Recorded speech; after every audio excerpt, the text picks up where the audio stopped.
well.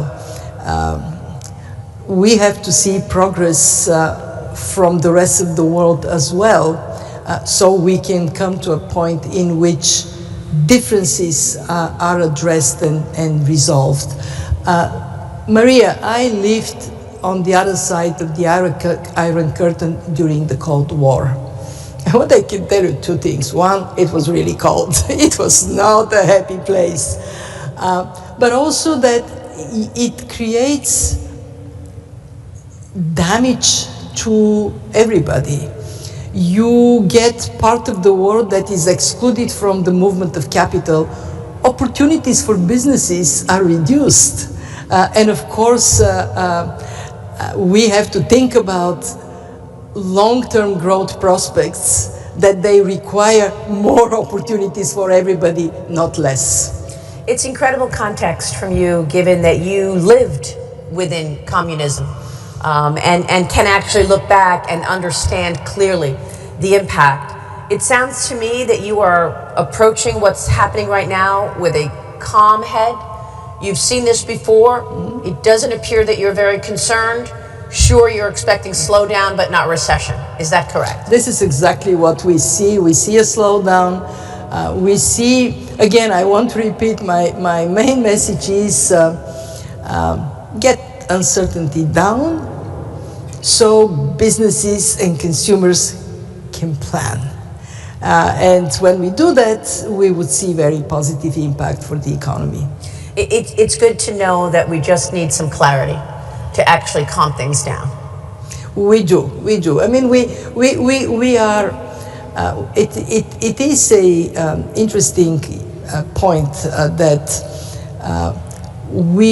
something that has been built up for a long time. It didn't happen in one day. It has been built over time.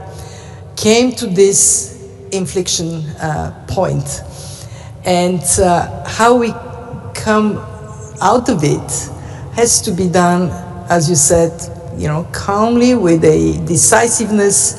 We want the best for our businesses. We want the best for our people. And you led with the word trust. We need to trust. I know that we have some questions from the audience that we can begin. Yes, sir. Start great things. Let me echo the point that this is a critically important institution. We're fortunate that it exists, and this is the best and the brightest in the world right here. So we're glad you're here. We're glad that you do what you do. Marie, let me play on some of your questions and your concluding remark. And that is, there's no doubt that the shocks of the last couple of months have been harrowing for many in the markets. There's a lot of doom scrolling. There's a lot of catastrophizing going on. I've probably done my share of it. But are there some silver linings? Might we see, as you alluded to, out of the U.S. reforms that can address the imbalances that we've been talking about for 20 years, that can improve productivity? Could we see an acceleration of reforms in Europe that will lead to faster growth and, again, higher productivity? The mood music in Europe is so much better than it was 2 years ago. And could we possibly see these trade negotiations, I'm not a fan of tariffs, but these trade negotiations actually produce a reduction in tariffs, reciprocity, and non-tariff barriers, again, you alluded to, so that we're actually better off? Of course, this is possible. And actually, sometimes you need to be in that kind of shock to see that the way that you take forward, you brave to do things that you thought were not possible. I want to give you three examples. One is Germany and the debt break. Germany, for a long time, recognized that they were inflicting on themselves and the rest of Europe restriction in fiscal capacity. Because of it, they took a brave decision that is very good for Europe. And this decision was accelerated because of the need to strengthen Europe's position. And I really hope Europe would take this moment to get all the unfinished business on the single market finished. Second example, you look at the graph I showed on trade barriers and non-trade barriers. Well, injecting this moment, yes, it is bilateral discussions, but I expect this to lead to some action around reducing, eliminating barriers that could have broader benefit for the world.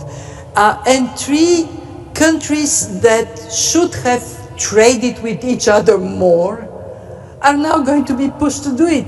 Take the African continent. I mean, what is this? You go from one country to Paris to get to another country that is your neighbor. That forcing countries, forcing regions to find more opportunities that are there for them to grab. I think it is going to come. And I think that it is going to be, Tim, it's going to be very likely a bit messier. Of course, it is easier to have one global trade agreement and everybody plays by this, by its rules. The problem is that it hasn't quite acted with teeth to really get everybody to perform. So we're likely to see more bilateral, plurilateral agreements coming.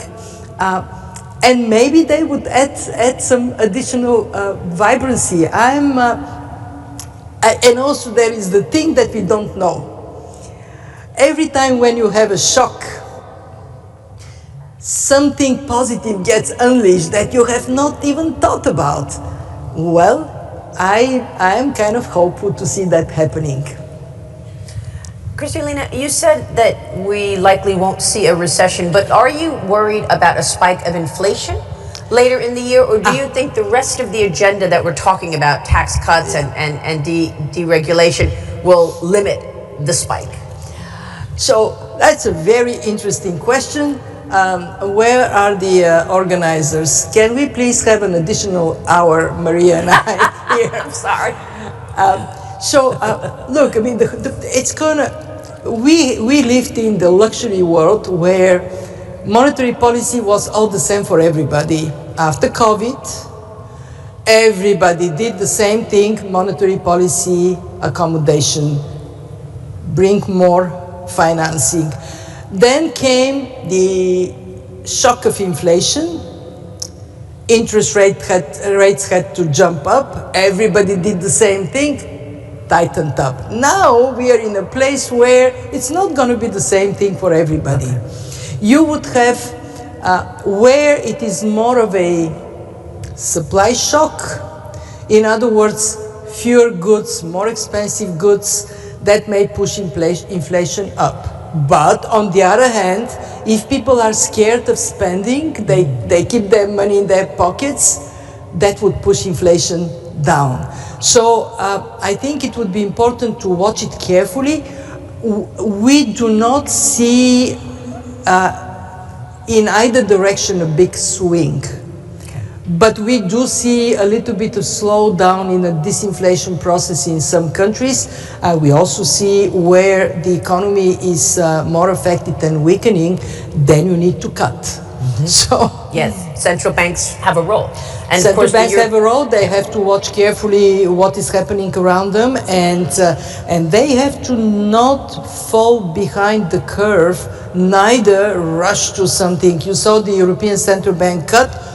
You know, in their case, it is kind of impacting their economy shock, a slowdown shock. They risk to see an increase in cheap goods coming from other places, which means that they're going to have disinflationary pressures. So, chop. And that's what we saw today. Yes, sir. Gary Littman, U.S. Chamber of Commerce. Madam Managing Director, thank you for highlighting the importance of trade. If the dust settles and the tariffs remain higher than they used to be, how will that impact the longer-term growth potential of different economies, and how is the fund preparing to address the new normal, if you will, with higher tariffs around the world?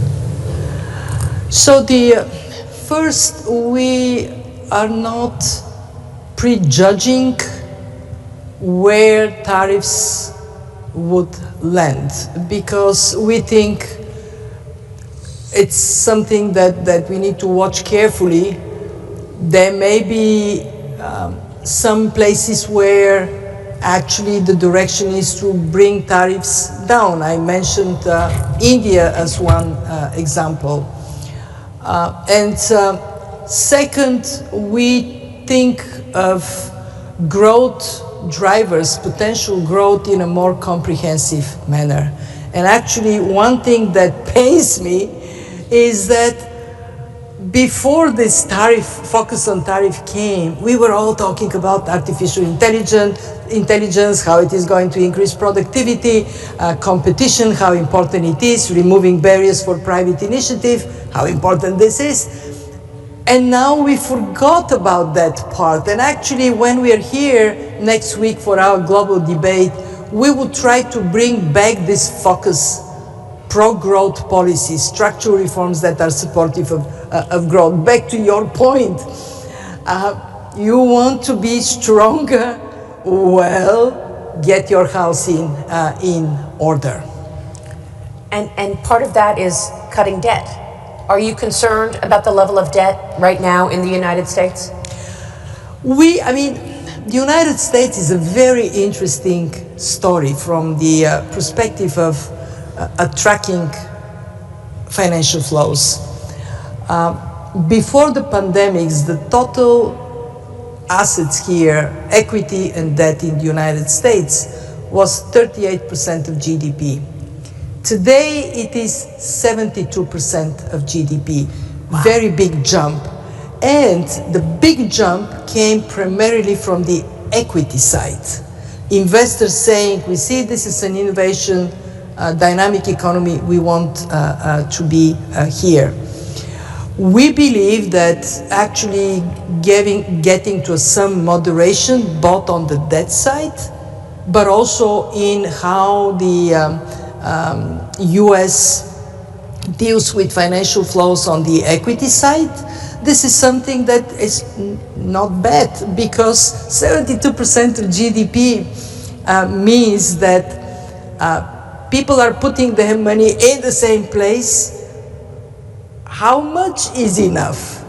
And then it also means that for the rest of the world, access to capital gets more restricted. We are not among those who say, the debt situation in the United States is not sustainable. No, we don't say that. But again, you look at your financials and you say, how much exposure do I want to have to my savers and to the rest of the world? And how do we balance that better for our own long-term interest? Managing Director, we are grateful to have your steady hand and your calm approach during this moment of stress. Thank you, Cristalina. Thank you. Thank you, Maria. Thank you.